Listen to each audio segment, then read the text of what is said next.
Hello everybody, my name is Stratnos, and welcome to my Mythic Dimensius guide. Buckle up, this is going to be a long one. Okay, so, first order of business. Here's our first pause of the video. You're going to need to put some markers down throughout this fight. There are a few different good locations for markers. I will note where people put them, and you only get 8, so you have to choose which ones you want. But yeah, one of the ones that are kind of indisputable is you need a left and a right marker. We use star and moon for these, and you want to place, you can't actually place these until you're on this platform, so it's kind of annoying. All the markers you need to place mid-pull. But yeah, you want to place one sort of to the left of this gem, and then one reversed on the other side of the room. You can sort of do this anywhere along here. Different guilds do this in different places, but we found this to be the place that people complain the least about for later mechanics. So yeah, there's part one. Some guilds also put a skull marker or something in the middle of the room to indicate where the tank knocks would come from. We didn't find this to be super useful, so we reclaimed that marker and didn't end up using it anywhere else. But yeah, that is a marker that you could also use here. So now things start off, you have 6 of these living masses, 3 per side, and these need to die, but not super urgently. Like they're going to die to Ellie Shaman AoE if you're playing Ellie Shamans, which if you're trying to kill this boss pre-nerf, which I think this boss is probably going to catch a pretty hefty nerf sometime in the pretty near future, so this video, all or some of this might soon be irrelevant, but in case you're trying to get this kill in any version close to this one of the fight, then specs that are good at P1 damage are very valuable. Ellie Shamans are very good at this. Devovokers, also pretty good. Destro Locks, not as good on this set, but good at the other ones. Yeah, killing these masses is important. They cast Fission, which just machine guns random players. Now, you can get targeted by multiple Fissions in a very short amount of time, and that is a very common cause of death here. So you need to be sort of terrified anytime there are living masses casting Fission of your health bar, because you might be getting shot by multiple of these and then get killed to any raid damage. We have some WeakAuras for this boss, including, let's see, PC, Dimensius. Yeah, we have some WeakAuras for this boss. I'll put a link in the description to the whole suite. A bunch of people made a bunch of different ones, but one of them does spam gunshots at you if you're ever low health going into raid damage because of the Fissions. So that can help you potentially health pot if you need to there. This is a good phase to health pot in because you want them for the last phase. So use them sometime in the first 3 minutes, or you don't get to in phase 3 anyways. Okay, so first order of business is kill these all off. You can see the liquid WeakAura that just puts a green thing beneath the ads that are high health that tells you to target them, and a red thing below the ads that are low health, which means, hey, this one's dying a little bit faster. Maybe don't kill it right away, because as soon as you kill one of these ads, as soon as you get one of these ads to 1, it stops fissioning, but it starts doing this infinite possibilities cast. This gives you 8 seconds, and then once that is done, it full heals all the ads. So you need to kill all of them within 8 seconds of each other. Not very hard on this first set, does get harder later. My general advice with all the ad sets is the problem is almost never killing one too fast. Sometimes it is, but usually the problem is killing the others too slow. Usually you will get more mileage out of shifting damage onto the one that died slow, rather than saying, oh, don't kill that one that died too fast. You're almost always, because it's really nice if you can just get them out of there fast and get that fission damage stopped. So I would say, unless you look at the logs and you're like, okay, why is this person sending a full cooldown set into this one random ad, then that's almost always good advice. The other good advice is there are a lot of classes that can cleave the ones close to the boss for free. If you're not one of those classes, you should hit the one farther away from the boss, because that's more efficient. So yeah, kill off all these, and then they all drop an excess mass, something that we were calling hamburgers. So we have also, there's another one of the WeakAuras in our kit, made by Eve, our holy paladin. And it's called Hamburger Helper, and that will help you with the hamburgers for the... there's some functionality in the liquid pack now for this. There wasn't when we were pulling this boss, for using it, for assigning people to run and grab certain hamburgers to then go and like when they drop, you need to collect them. Because, so for this first one, 6 hamburgers drop, and you need 6... You can see there's a buff with 6 here. You need all 6 of the hamburger people to get together and be within, one of these little projections, and then you're going to be safe from the Devour cast. You're still going to take a lot of damage, but you're not going to get one shot by it. Now, actually spawning these projections is a little fiddly. Sometimes it'll spawn a bit to the left or the right. The only way you can get it to move is by having nobody with an excess mass debuff standing in it. So if it ends up being 5 yards to the left or right from where you want it to be, you just have to stack in it. It's not a big deal. It's kind of annoying. But yeah, you could see as we were running here. So again, the excess mass are getting picked up. And as we are running here, some spawned because it spawns one of these zones anytime 2 people with a mass are close to each other during a Devour cast. Then it only goes away once they're both outside of it. And so luckily this time it ended up spawning it finally here, but it could easily, sometimes it'll be a little to the left or right. Now on pull, the boss will start autoing a tank. And whenever in phase 1 or 3, the boss autos a tank, it will do damage to and knock back anybody nearby. So on pull, the other tank is leaping over here and taunting the boss and is just tanking over here. For the remainder of this phase, the active tank will always be in the middle, but on the very pull, that's how we avoid any incidents there.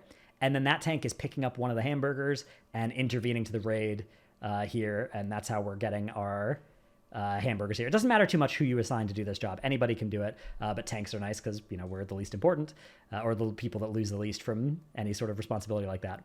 Then we get our first tank knock. On Mythic, this is a very powerful knock. And then you taunt the boss if you're the other. I transcend and taunt here, but everybody else is getting knocked relative to where that was, so that they get knocked over to the edges of the platform. Using movement canceling effects is really good here. There are some limited use ones like rescue that aren't going to be off CD for all of them.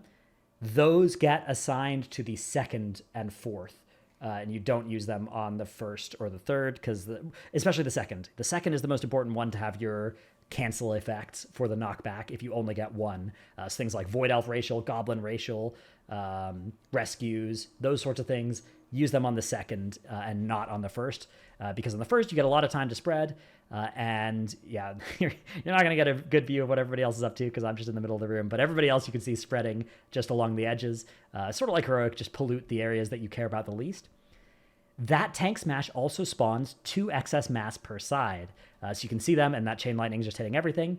And then after the drops, the boss is going to cast this shattered space and make the void zones that need to get sucked down, the antimatter zones that you need to soak. So you have a couple different objectives here. First of all, watch your health, don't die. There's a big hit as the shattered space comes out, so if you're the person who's being shot by the fissions, you're in a lot of danger of dying. Second of all, we need to kill all the excess mass within 8 seconds of each other, including the 2 on both sides, right? Within 8 seconds of whichever one is the first to die. So that's part of why this WeakAuras is so nice. And then thirdly, we need to get the... So I'm sort of turning around, looking, trying to see which ones are high or low to try and help call. Yeah, you can see Infinite Possibilities is starting on that one, and now they've all died. So really good job getting them all killed in time, and then somebody picking up the hamburger almost immediately. We had a priority list for this that was basically to get the healers it as soon as possible, so that they could then, if you have an excess mass, when the reverse gravity comes out, you are not an eligible target. But if you have reverse gravity, you can still walk over a hamburger and accidentally pick it up. So for that reason, we decided to always wait until the gravity came out and then go pick up our hamburgers using the WeakAuras to assign 2 players to pick up on each side each specific hamburger, right? 1 player to each specific hamburger. You could instead try to kill the ads quickly and pick up the hamburger insta before the reverse gravity goes out so that you're not an eligible target. But the problem with that is that if you mistime it and it's like, 0.5 seconds before the reverse or after the reverse gravities came out, I picked up my hamburger and I'd just been targeted by reverse gravity, that's a wipe. You are going to die, and the other 2 people with reverse gravity on your side are going to die. There's basically no way around it if that happens. So that's a very common cause of wipes in phase 1. And I think that our strategy for this is the best way to minimize this. We were very good at phase 1. We killed this boss in a very low number of pulls relative to the other guilds that have killed it by now. And phase 1 consistency was a big part of that. So I think this strategy makes the most sense. And I don't know if the functionality in the liquid WeakAuras now have some reverse gravity. I don't know if they have excess mass assignments now, but they didn't when we were pulling this. So if you want to use our WeakAuras, you can absolutely. I'll put it again, links in the description, so you can set up the hamburger helper WeakAuras. Okay, so yeah, you can barely see it here, but you can see the people running forward and getting sucked down by their friends. Both of the people with excess mass on each side needs to be underneath the players with reverse gravity. And those players with reverse gravity, the reasons we have the marker back there is that you have to form a very specific formation over there. I didn't get a very good look at it here, so I'll talk about it when we next see it. It's the same for all reverse gravity sets. So after that reverse gravity suck down is done, we get another tank knock. This is the cancel knock because it's going to be going into the tightest set of adds and reverse gravity into a gateway for Devour that the phase has. So for this one, we're using all of our knockback canceling effects. So again, I just always stand on this little tip of this decoration on the ground, and that's how people orient themselves for the knockback. The knockback comes out. The boss doesn't actually auto here until after it does this next cast, so I don't even need to get away from the other tank. And we're all going to spread and drop another set of dark matter zones. So me, the other tank, the DKs are going to drop up here, and everybody else is sort of dropping in these positions near here. And then we are going to go and kill these ads. So you can see I'm going over here, applying my Mystic Touch, hitting these ads as much as I can, hitting this back ad. Bang, big touch of death, huge for the logs. And then, yeah, all the ads die. The reverse gravities go out, and we're sucking down the antimatter. Now, you can very easily wipe to too many people leaving the antimatter soak right now. That can happen if there are too many people trying to get these hamburgers. That's why we needed the weak aura that hard assigns one person to go to each one, and then everybody else has to stay in the antimatter until it's done. And even the people with gravity can wait for a tick or two and help finish the antimatter before going back to their locations. And then you can see they're forming this just under my details meter there, this exact shape. One player is saying marker, one player is front, and one player is back. The marker person goes to the marker, and then they anchor themselves. Then the other player with back needs to move right next to them such that they aren't within the other person's circle, but they're as close as possible to each other, right? And so the midpoint, you're not in the other person's circle, but you are right next to it. And then the person with front just goes in front of them. This is a less precise position. And the upshot of doing this is you get this formation that the boss's hands are helpfully making impossible to see. And that means that the back two people, because they're moving towards the boss at a bit of an angle, are actually drawing closer together to each other as they're going towards the boss. And that means that then you can actually have your people with excess mass stand between both of them and grip them down simultaneously. I think this is one of the most likely candidates for mechanics to get nerfed on this boss because it's very precise. But if you do that, you actually have more than enough time to bring everybody down. You can see, and for this one, there's 4 hamburgers out, and there's 4 stacks on this debuff, which means you need all 4 people with the hamburgers to be soaking down the people. If you only have 3 people standing here, nothing happened. The people with reverse gravity do not get dragged down. So you need all 4 people to be in this narrow spot of the Venn diagram, right, of the 2 people that were back in marker. And then the boss starts casting Devour. Now, it's very hard to see where you're supposed to stand if you're one of these people, because the purple projection shows up and is very obnoxious right now if you're one of those people. So you have to sort of learn where it is and stay focused on just moving where the middle of that Venn diagram is, even when you can no longer see it, thanks to the purple projection showing up. So yeah, you can see everybody manages to get dragged down. The Devour cast still has 4 seconds left on it. You can, if you do this perfectly, you can be very fast, but for your first several pulls of this, it's going to feel completely impossible. You're going to be like, how does anybody ever do this? And then you're going to be like, okay, actually, I guess it's sort of doable. But you're still going to wipe to this hundreds of pulls into this boss. Okay, so then everybody finishes getting dragged down. You are in a lot of danger here. Everybody's in a lot of danger because the Devour does like 26 million cosmic damage to everybody over its cast. And also everybody is far away and some people are getting dragged down as well. So this is a great spot for personals, health potion, health stone, especially if you are one of the reverse gravity targets. As you regain control of your character, great time to hit a health pot if you haven't already in this phase.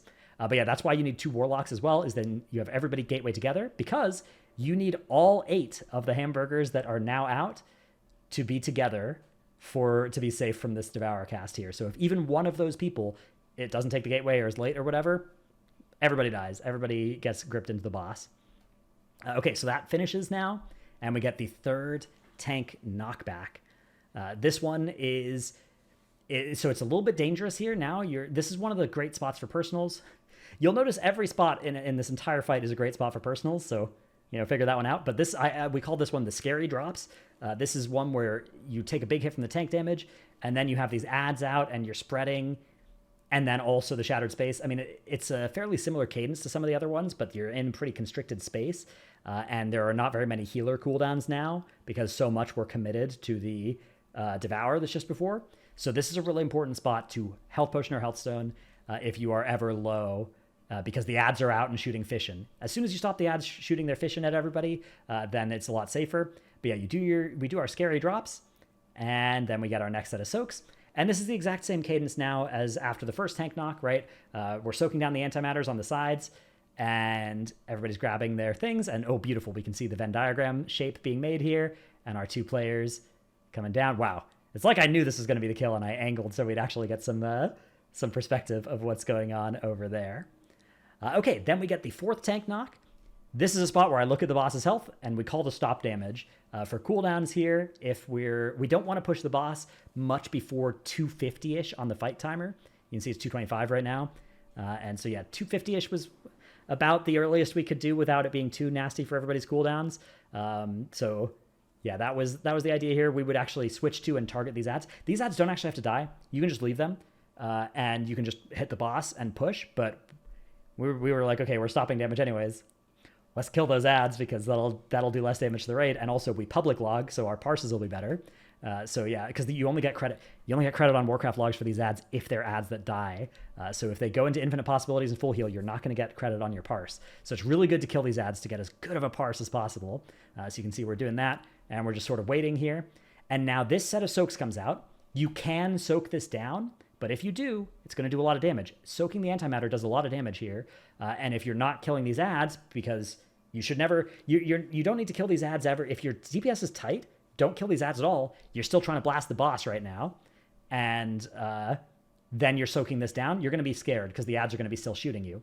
Then this reverse gravity cast comes out. Again, if your DPS is low, if your phase 1 is tight, this reverse gravity just goes to the back. You don't need to make the shape anymore.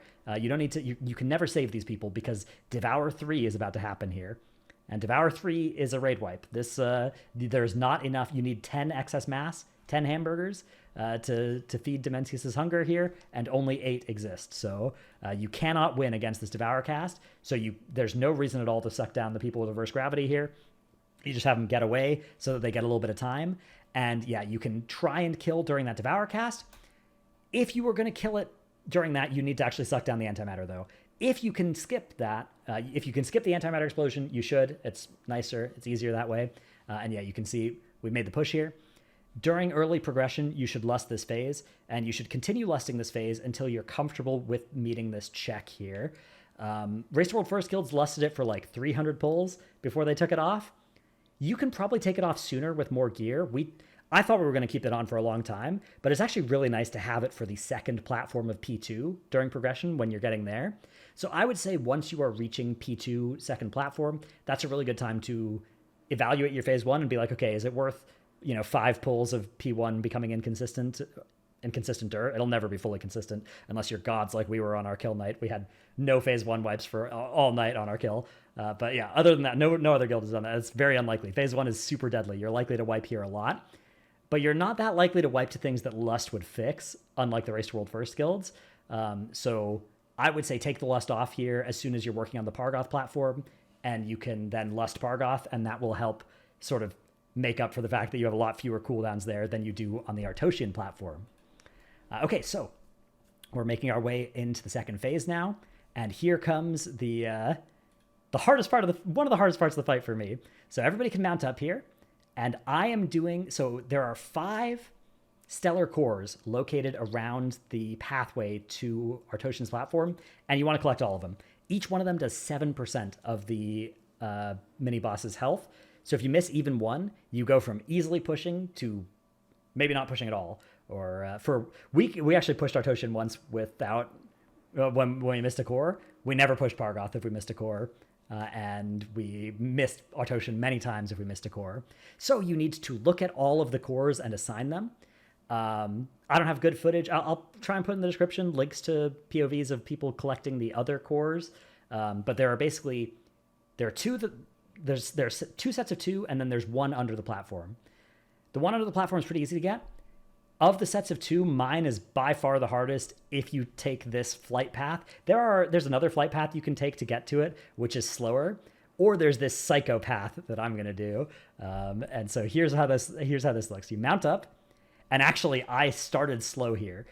If you can mount up and then hit spacebar, usually you can instantly start flying. It didn't work for me this time. So this is a slow start. I'm already no more wiggle room, no more room for error, especially because I spawned bottom right of the... So when you enter this phase, you spawn in a a circle with the top right third cut off, because there's 30 spots for 30-player raids, and it spawns starting at the top and then down and around. And so, yeah, you can see I'm the farthest right person in this. This is a bad spot. The top is bad as well. Bottom left is good if you are the person who's assigned to, again, to do this psycho flying. You can practice this in story mode. I practice this in story mode like for 30 minutes to try and get good at this, and I still wipe the raid 5 times or something to this over the course of progression. It's very hard. So yeah, the inputs here are spacebar to get control for your character a little bit faster as soon as your mount's finished. You're spamming your mount keybind until you start the mount cast, and then you spacebar, then you press 1, right? You press surge forward, and then immediately whirling surge. And you're aiming for the bottom left of this circle. And then as soon as you get through it, you're looking at this asteroid. This is the one that has the cores behind it, and you're aiming a little bit to the left of it. So just down here, yeah, this is a pretty good aim. And you can see those rocks, they fly just above you there. Then you fly through, and then you aim at anchoring off of this asteroid. You're aiming to the top left of it. And look at this, 0 seconds on this debuff.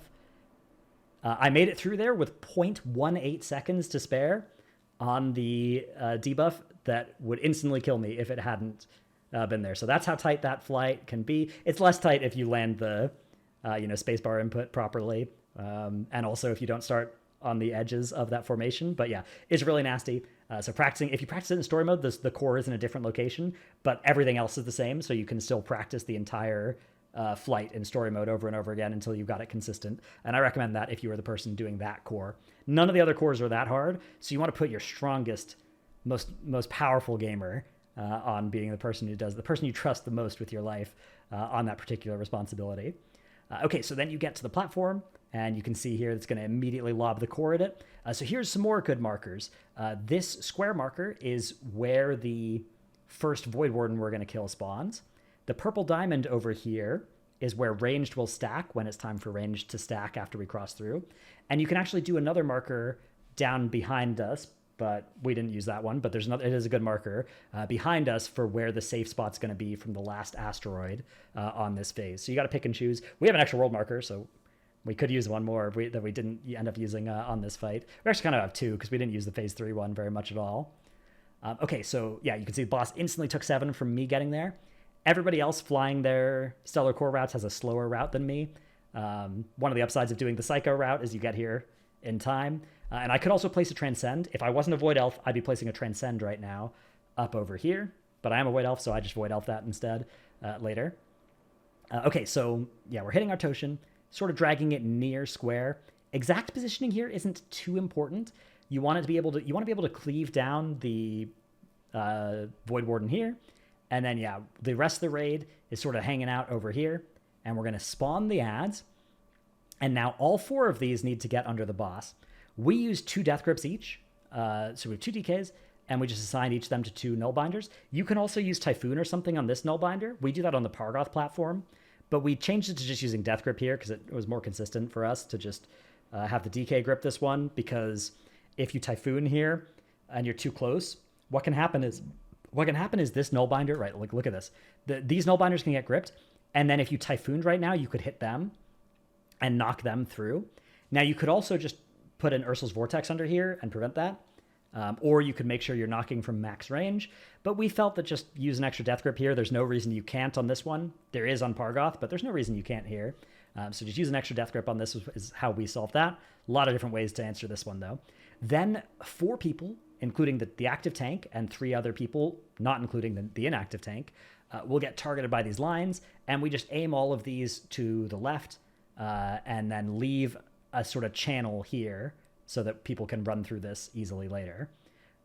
All the nullbinders get gripped together. You needed a stun rotation on these, so we used Chaos Nova and then Capacitor Totem on this set, and then Leg Sweep and then Capacitor Totem on the next set, and that was our plan for Pargoth as well, except for the very first one of Pargoth, we swapped Capacitor Totem first and then Chaos Nova second, because it's hard to be in melee on the Pargoth platform. So that was our plan for these. We also threw in Oppressing Roars in a few of them too, to make the stun longer. And so yeah, they're all grouped up, and the goal here is to kill this Void Warden and these Nullbinders. Relo from Northern Sky has a weak aura that is public, that is that hides these extra nameplates of the Void Wardens that aren't the ones closest to the middle, so you don't accidentally click on or look at those. Otherwise, you get a lot of nameplate spam here. But yeah, you only can kill one Void Warden. If you ever kill another one by accident, it immunes all the others in its set. So you need to make sure that you killed this Void Warden only and not this second one. So yeah, you're cleaving down everything here, and then this fragment cast. Once this timer is finished, the boss is now starting its fragment cast, and that's the thing that throws the rock at you, and it has picked which side it's going to hit. It will choose a random player and throw the rock at their side. So if anybody is on the other side of this line when that cast finishes, you could accidentally get the boss to throw over here, which is bad. So you need to make sure that you wait until that cast starts, and then you cross through. Now you might, for your first few pulls here, you might not even have the Void Warden killed, but you do need to kill it within ideally a second or two of that cast starting. You need that thing to be dead so you can get through and get over here. Now, the safe spot is always the third ad. So there's an ad hanging out over here, another one here, and another one here, and that creates the safe spot over here. So the safe spot is roughly along this line, and here comes the first mythic mechanic of this phase. So this is crushing and inverse gravities, and this exact mechanic exists in phase 3 as well. So the way it works is that everybody, except in phase 3, the active tank is not included in this, but in this phase, everybody gets either crushing or inverse gravity. And crushing gravity is just a little 2-yard circle around you. Inverse gravity is a big 6-yard blue circle around you. And there will always be one melee, one ranged, and one healer targeted by each of these. Tanks count as melee for this. Healers only as healers. They don't count as ranged. So because of that, and so then when this actually goes off, anybody who has crushing gravity that isn't inside a inverse gravity circle gets stunned and gets a massive dot. So when this goes off, you need to make sure that everybody is spread inside one of these blue circles. But if you stack too much, you take like 6 million damage from each of the crushing gravities, 7 million or something, from each of the crushing gravities that you're hit with.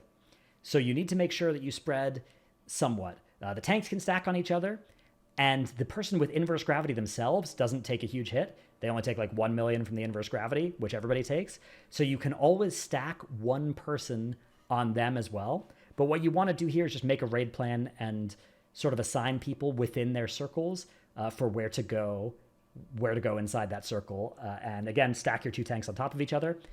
And now somebody is going to get crushing or inverse gravity, and so they'll just go to the middle point of their group, and then they won't. Their spot will just be empty, and that's fine.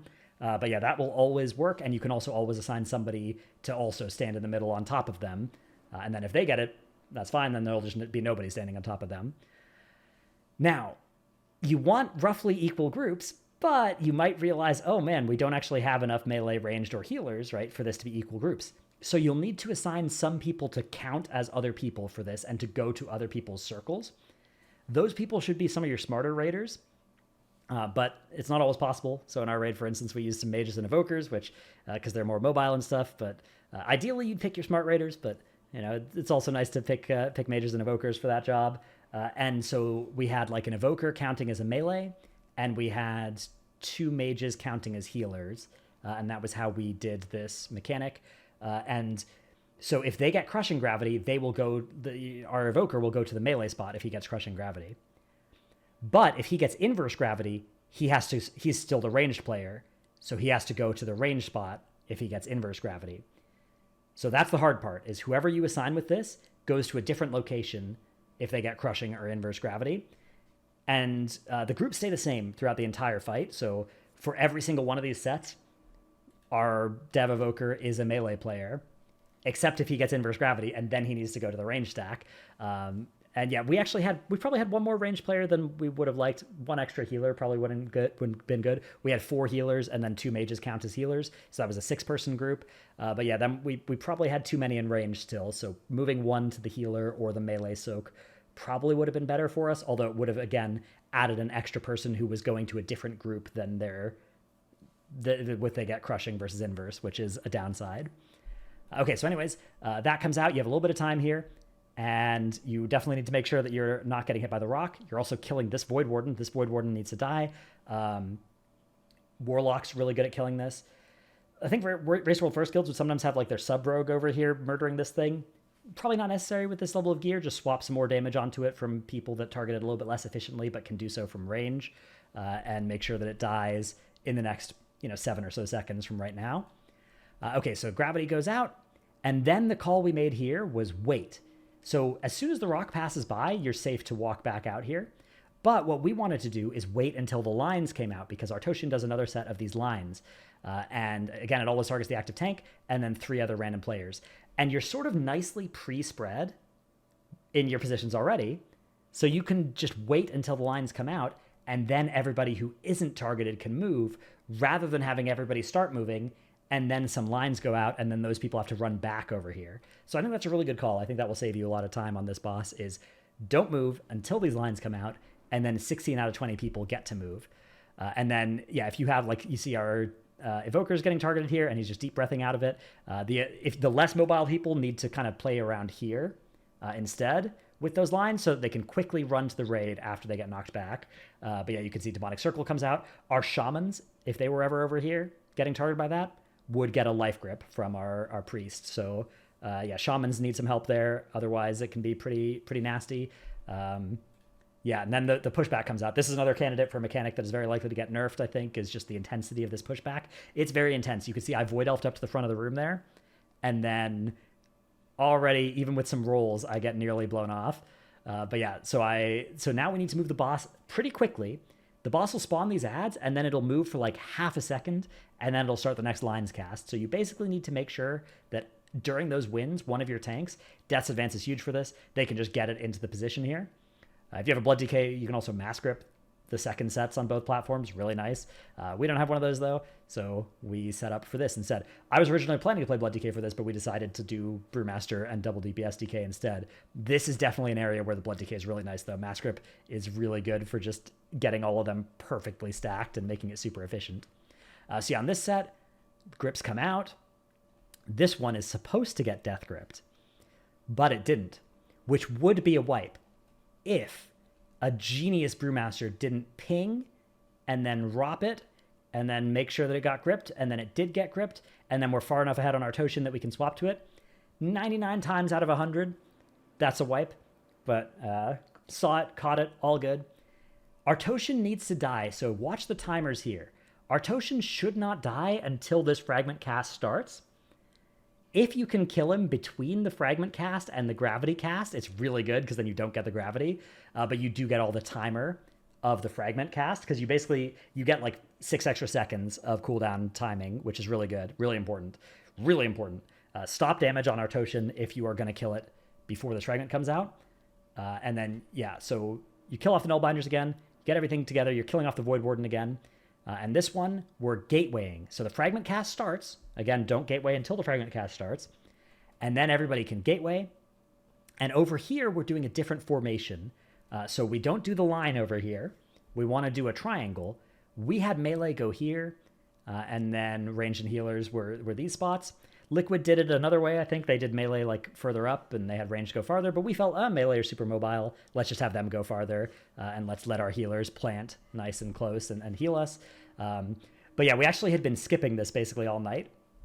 So because the grip snafu, we get this cast, and then people spread kind of bad here. And you can see, a little bit too much cleave. 2 people die. Luckily, we have Ankh and a B-Res.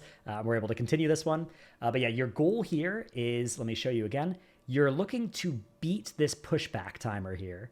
So we killed this thing here, 6 seconds of wiggle room there before, as soon as that pushback cast starts, you're dead with this strategy.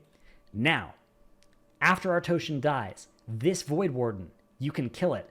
If you can kill it, which we could do when we were skipping the crushing and inverse gravities, it goes on the logs. We were nowhere close that time because we had to do the crushing and inverse gravities, but on so many of our pulls tonight, we were able to kill that thing, and that would have been so good for our parses, but alas, we couldn't. Anyways, now you want to get forward on this platform, get as far forward as you can, and then mount up. You can just walk off the edge and then instantly whirling surge and get some speed that way, instead of having to take the global of slowly, space barring upwards. Now, during this entire flight, you can skip a lot of the gates. You get so much more vigor than you need, and you can use your second winds, which I don't have as many because I have to use a lot for my initial flight, but pretty much everybody else gets all their second winds here, and you can actually be faster by skipping a lot of these rings. But yeah, this time you can see I picked up that stellar core just down below there. Trivial difficulty compared to the first stellar core. Show up and bang, blast the boss for a bunch of free damage. Yeah, okay, so now on this one, here are two pretty much non-negotiable markers. You want markers just to the left of the Void Ward or Nullbinder spawns in the quadrants you're flying to. And this indicates where the raid is going to stack. Because Pargoth casts Star Shard Nova, and he picks a random player to aim this at. And this does a bunch of AoE damage and creates a bunch of slowy gunky zone underneath him. But it also shoots out 3 projectiles. These projectiles need to get soaked. When you soak them, they create more icky ground that slows. And they give you and anybody else in the purple circle a nasty dot. And if you ever soak one or in a purple circle when you already have the dot, if you ever would get a second stack of the dot, it wipes the raid. But also, if you fail to soak these, they will explode and wipe the raid. So you need to assign people to soak these. Luckily, this is completely deterministic. You can just have the same people soak the same one each time. So we always had a mage soak the farthest towards the wall. This time a tank soaks the middle one, I think, and a Ellie Shaman soaks the one over here. And then for the next one, we do mage 2 Ellie Shamans instead. So the Nullbinder's all getting killed off, and the Void Warden as well. And then we run through. Over here, we're doing the triangle shape again, where the melee are going far, and the other two groups are close. Killing off the, again, Void Warden here in time. And then this time, you don't have to deal with any lines or anything. It doesn't do another Nova for a while here, so you don't have to worry about any mechanics during the push, so it's actually a little bit easier. Then we get to bait orbs again. So again, you need a world marker to the left of this Nullbinder. Everybody's baiting the orbs, and then as soon as the cast starts, you're moving right. You can't stand in this circle unless you have tank privilege, which I do, but everybody else can't stand in this circle as it's going off. It does a bunch of damage when it explodes here. Yeah, we get everything. Again, here you can see we're only using 2 grips from one DK and 1 grip from the other, and then this close Nullbinder is actually getting Evoker knocked. Our Evokers are taking turns knocking one of these in each of the sets to get them in. Again, they're making sure to max range it so they don't accidentally hit the other Nullbinders. And our 4th grip plus my Ring of Peace are looking to correct any Nullbinders that get accidentally put out of position here. So we get all these put together and cleave them down. And again, this Void Warden needs to die here. As soon as that Fragment casts... Sorry, let's look at the timing here. Fragment cast 3 seconds. Void Warden is still alive, still 40%. Fragment is now starting. So ideally, we'd be gatewaying now. But the Void Warden still has 20% HP. So don't gateway yet. You can't gateway until the Void Warden's dead. But yeah, the Void Warden does go down here. And then as soon as it dies, we can gateway because the Fragment cast has already started. And we need to spread. And again, this spread is the exact same formation as the start of Artoian's platform. So it goes line, triangle, triangle, line for the P2 Mythic mechanics.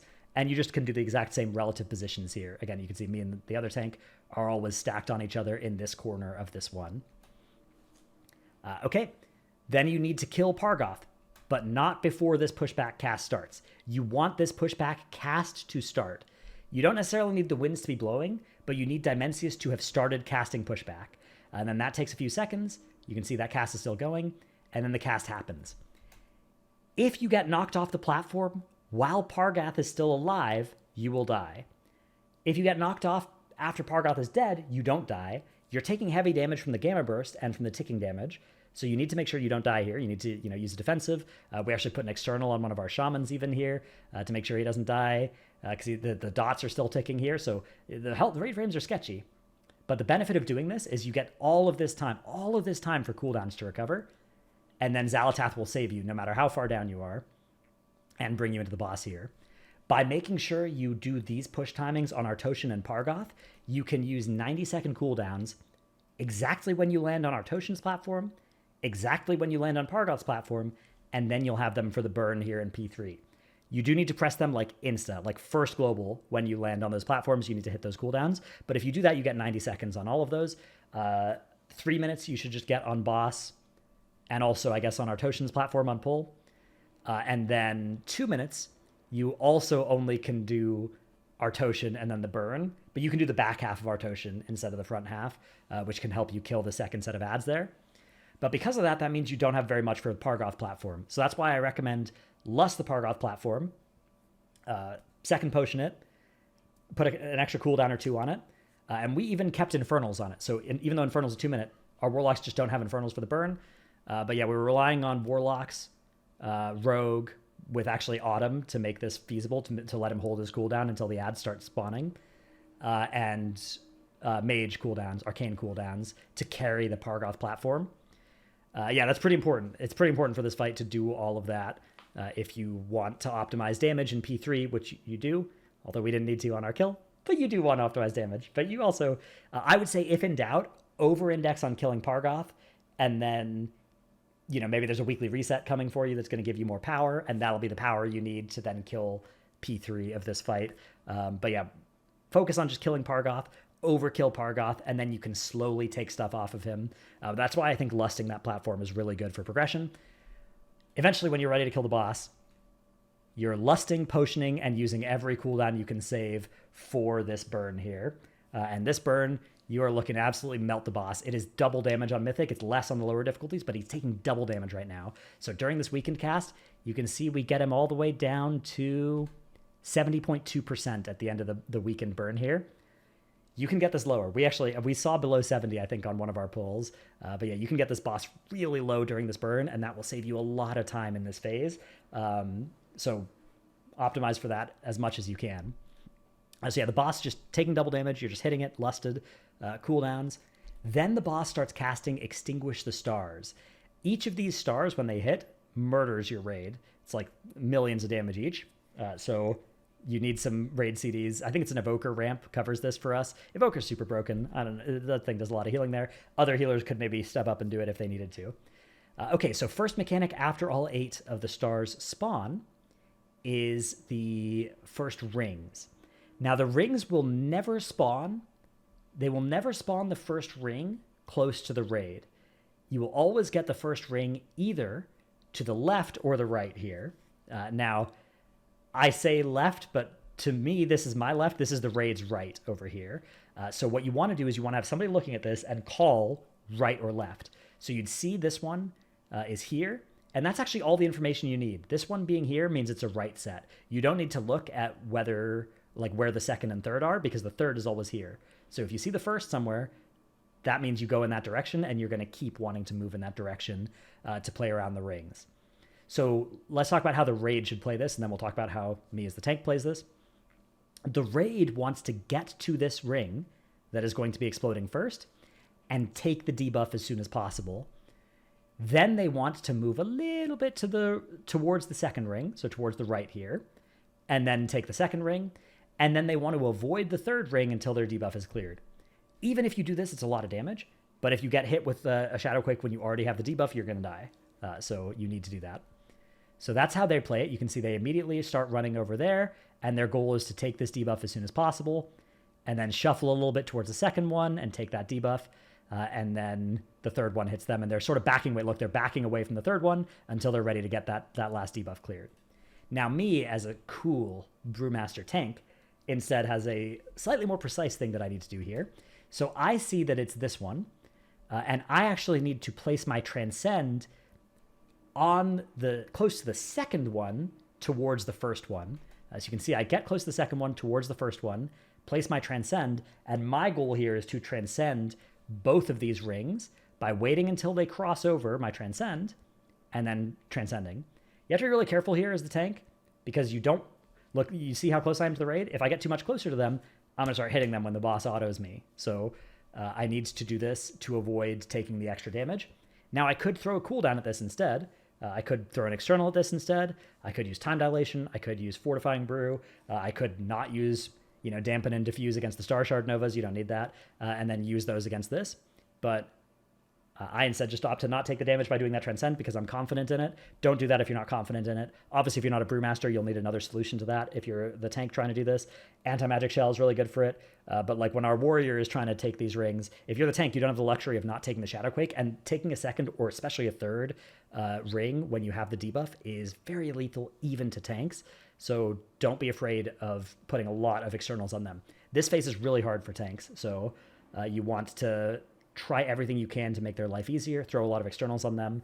But a lot of this phase is waiting for your tanks to figure it out in Simulator. That's why we killed this boss so quick. Okay, so now we're going to get the first Devour here. So here we used a system where our healer would ping himself. One of our healers would ping himself, and he would stand between two planets here. And that would define the middle point of where we're going to hide from this Devour.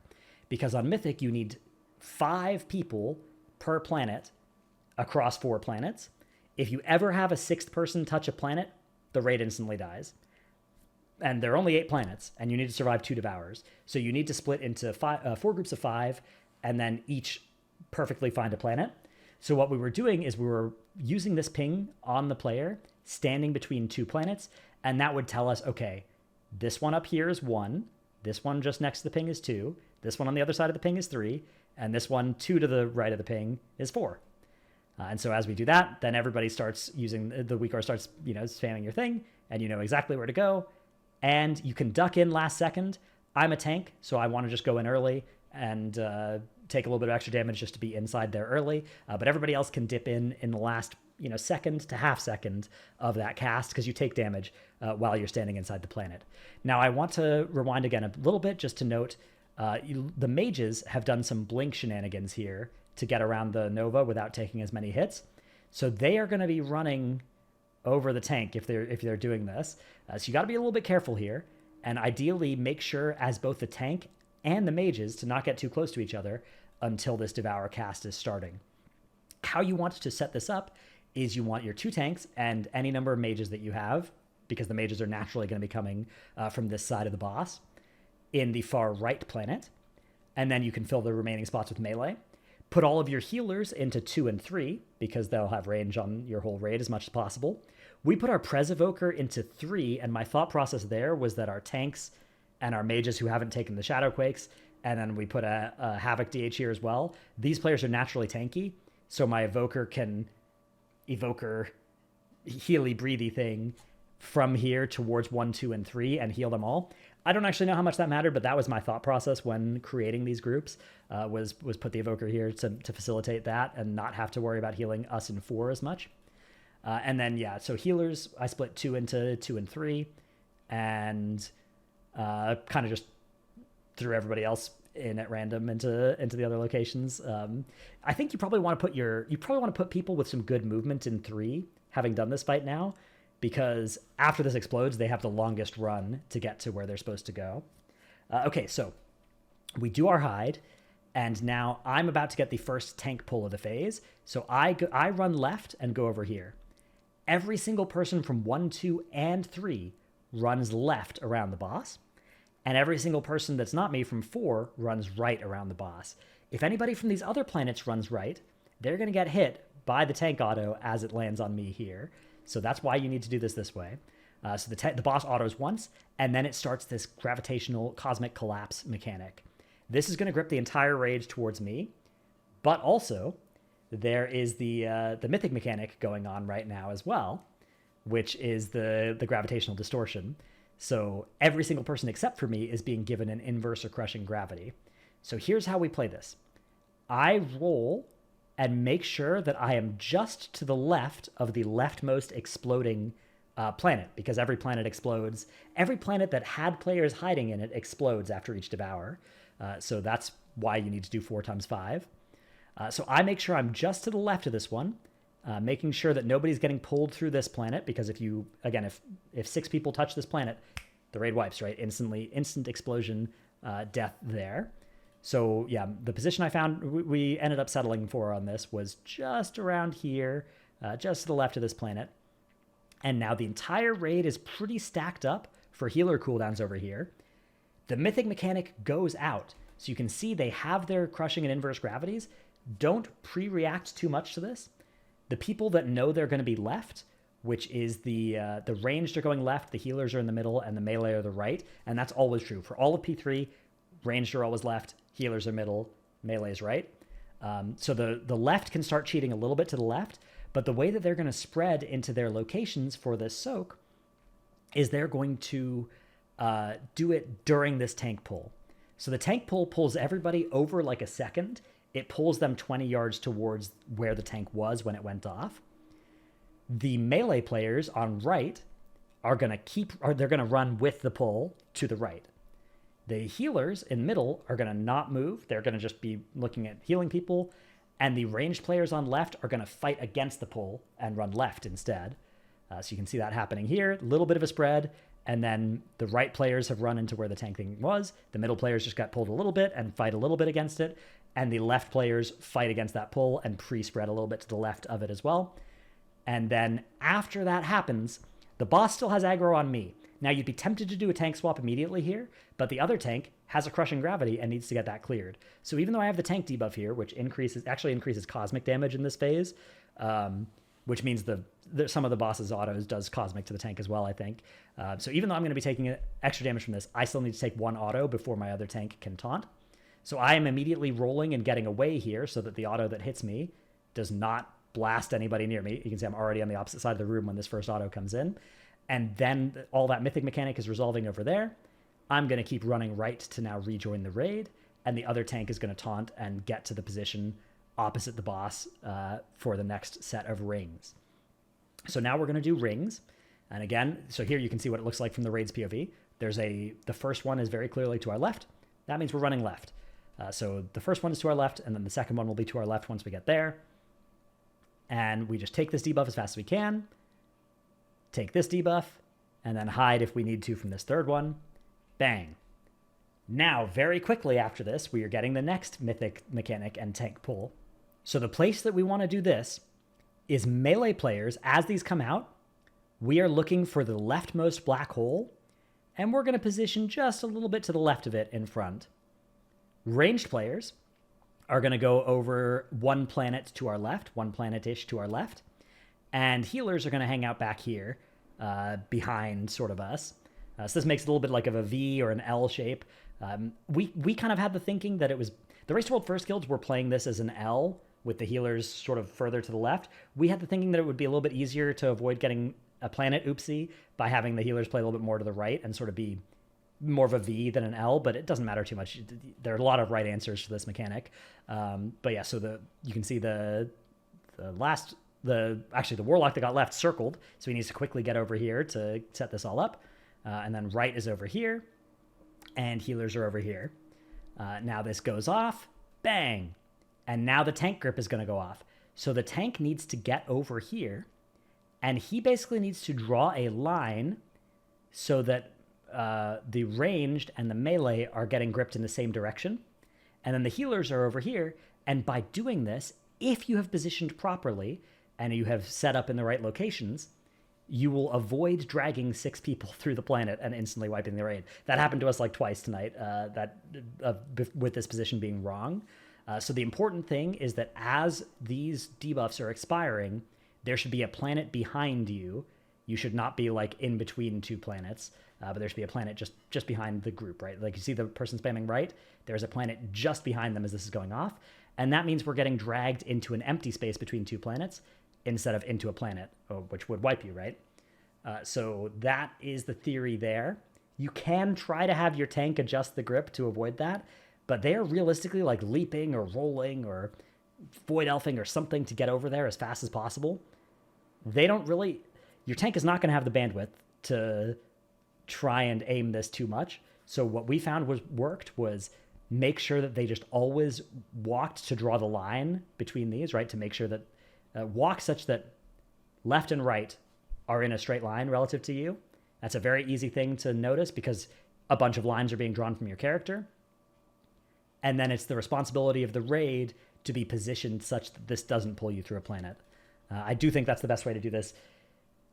Even though I as a tank, anytime when we did wipe to me pulling everybody through the planets, part of me wanted to be like, man, I should just try and outplay this, but I don't really think that it's realistic to expect your tank to do that. So maybe there's a way to do it, but I think realistically just adopting that position heuristic will be your best bet against this mechanic. So yeah, you can see, bang, instantly after that Mythic mechanic comes out, everybody's getting gripped in. Don't touch your keyboard here until after your crushing and inverse gravity has resolved. And even then, you can wait an extra second. There is a bug that can happen with both this and the next grip, where if you move too early, particularly on the next grip, if you start moving, it's like the Mythic mechanic resolves as you're getting gripped. And if you're pressing WAS or D on your keyboard, it can update your position, but not the position of the other people as fast. So hands-off keyboard is the call here. I'm a special snowflake, and I'm allowed to roll and keep doing my thing because I'm a tank. But everybody else, you can see, is basically just not moving against this pull, even if they could. And then so my goal here is to taunt instantly. Race World First tanks were letting one auto go on the other tank, but I felt like that was unnecessary by just doing this. So I was just taunting instantly and avoiding my co-tank taking an auto while low health. And also sometimes you'd get gripped into the boss by the boss there, and that was ugly, and you're closer to the raid. So for all those reasons, I think it's more consistent, especially if you have a Brewmaster at least, to just roll over here and taunt insta. So yeah, that's the idea here. Now we're going to get another set of rings. This one is, now the room's a little bit smaller, but I can still set up my double port here. More important than setting up the double port is immediately getting ready to suck the raid. So right after these rings finish, basically, it's going to be time to suck the raid. If this is the other direction of rings, it's actually much harder to get to the raid in time. But with this set, it's pretty easy. I'm already basically where I want to be, which is over here. And yeah, so you can see the raid is now forming up for their positions. And my goal is to just not pull anybody through this planet. And this time, because it was this set of rings and I was here early, I definitely could have adjusted if the planet was in a bad spot. But yeah, you can see making sure to just draw a line. Here's what I mean by draw a line, right? You have melee and ranged in a line to each other, getting pulled in the exact same direction. And then they're positioning such that is not going to go through a planet. And that is your big way of avoiding that wipe. So yeah, there's that grip. Everybody's getting gripped around this planet. It's very precise.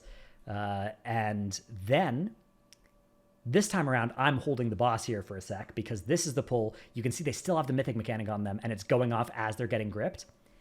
If you input something on your keyboard, so let me show you how this again looks. The Mythic mechanic is coming out, and literally as they are getting pulled, the Mythic mechanic goes off. If you move on your keyboard there, you are very likely to get griefed by the Mythic mechanic because it is very likely for the game to update your position and not the position of the person with inverse gravity that is going to save you from crushing gravity. So hands-off keyboard is the call there. Don't press WASD. You can cast, but you can't press WAS or D or click your mouse or any of that kind of stuff and update your character's position during that drag. It will kill you. It is that precise. Okay, so after this, the boss is about to do another auto right away. So my goal is to just get away from the raid so that if it autos me, when it autos me, it's not going to kill anybody. See, I'm getting to the left, bang, boss autos once, and now my co-tank is far enough away from the raid that he can taunt and not also blow up the raid. Then the boss starts casting Devour, and again, same positions. Mage coming from far away here. For some, you don't even have to come from the far side for this one. But yeah, now everybody is running right, except for one mage randomly is running left from 4, but everybody from 4 should run right, and everybody from the other 3 should be running left and meeting up in the AMZ. The fall-off damage here isn't too scary. For healer cooldown allocation, you don't necessarily need to allocate too much to the fall-off damage, but it is one of the few times the raid is stacked for AMZ to get good value. Okay, now the next thing that's going to happen is another Mythic mechanic and tank pull overlap. This one we called toes, and there's a lot of confusion about why. And half our raiders still, I don't think, really understand or get it. And I'm kind of one of them, but it's called toes. I guess you're kind of getting between the toes somehow of the boss. Is how I don't know, that's how we called it. You can call it something else if you want, but it was nice to have a single one-syllable word that describes what we're about to do here. So for toes, our strategy was, we're again going to get the Mythic mechanic. This time there's no space in the room. Look how little space there is, right? If you touch a black hole, you die. You have this narrow band to the boss and then to the edge of the room. And then everywhere else is just lava, right? You're just dead if you're standing. Most of the room now is going to kill you if you touch it. So you need to resolve a Mythic mechanic and get gripped by a tank within a pretty small window of time here. So the solution to this is for each of these toes between planets, to have a different group in it. So we're kind of located in front of one planet, and what's going to happen is melee are going to go here, right? Healers are going to go here, middle, and then ranged are going to go here, left.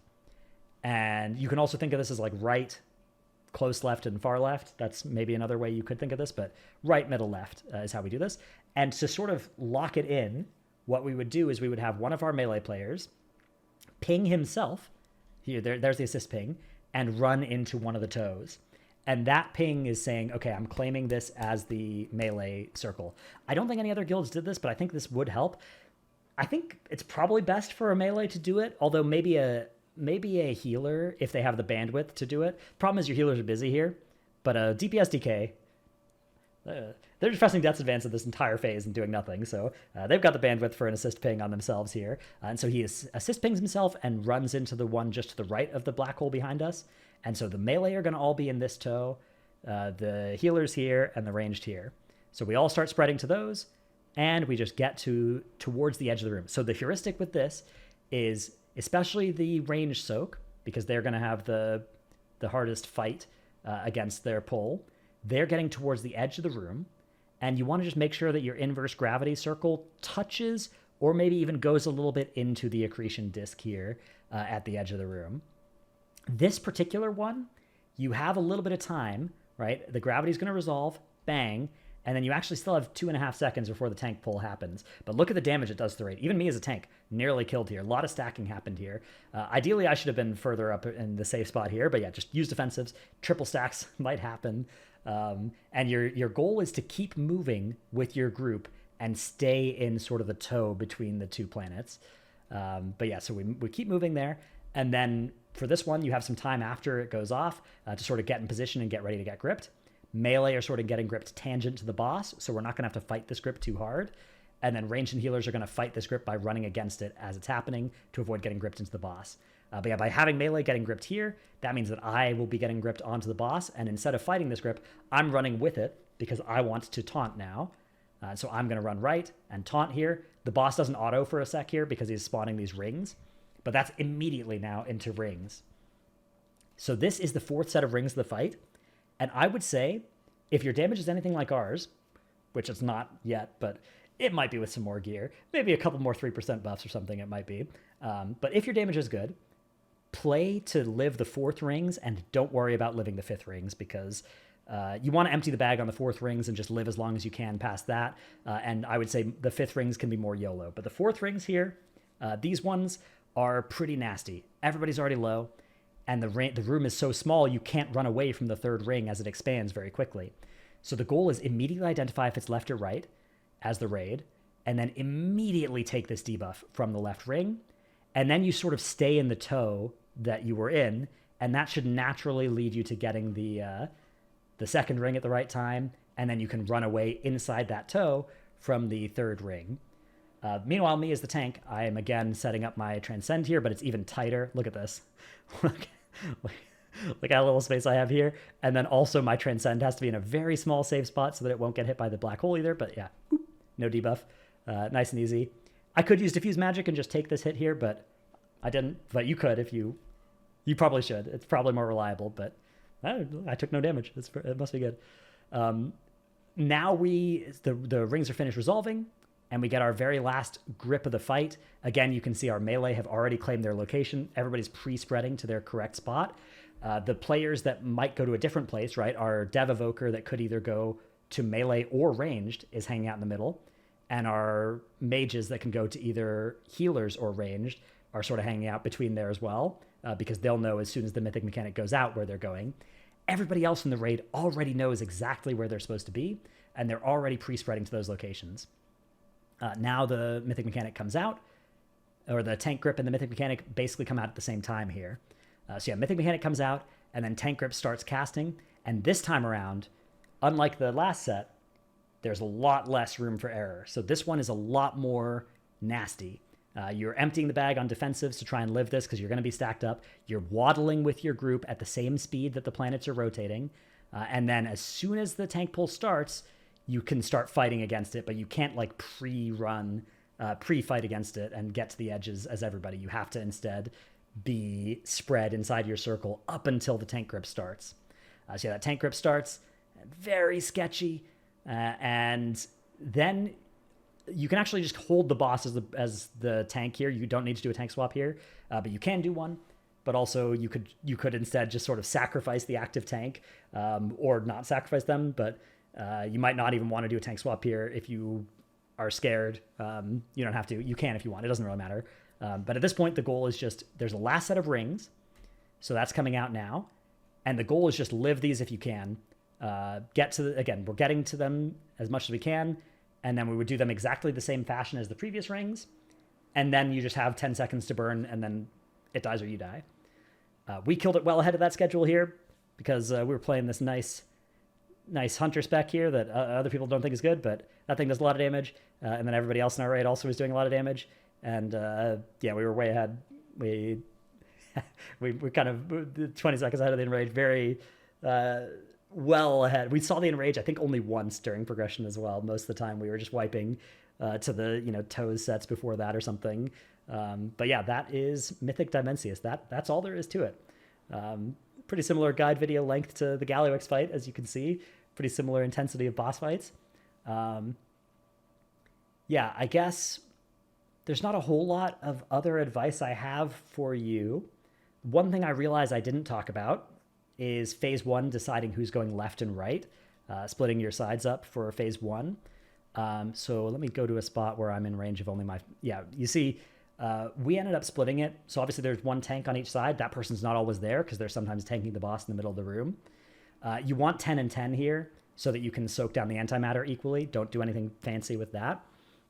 What we did is we, first of all, evenly split up rescue people and their rescue targets, the people that they needed to rescue. We made sure that each person that needed a rescue from a tank grip had a rescue on their side.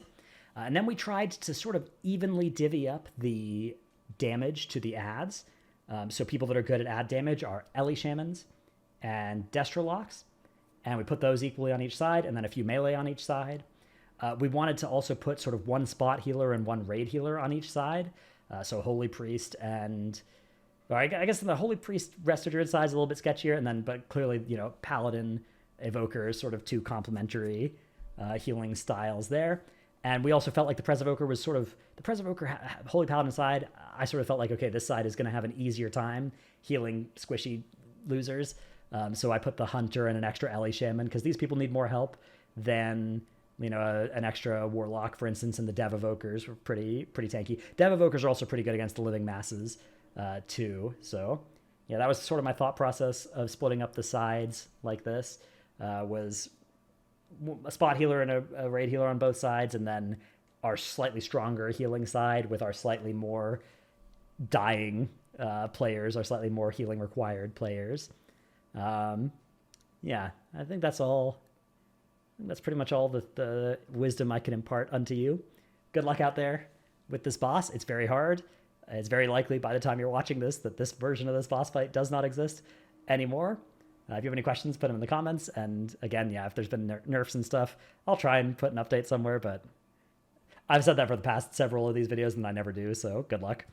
Hope you enjoyed. Thanks for watching. See you in the next one. Bye.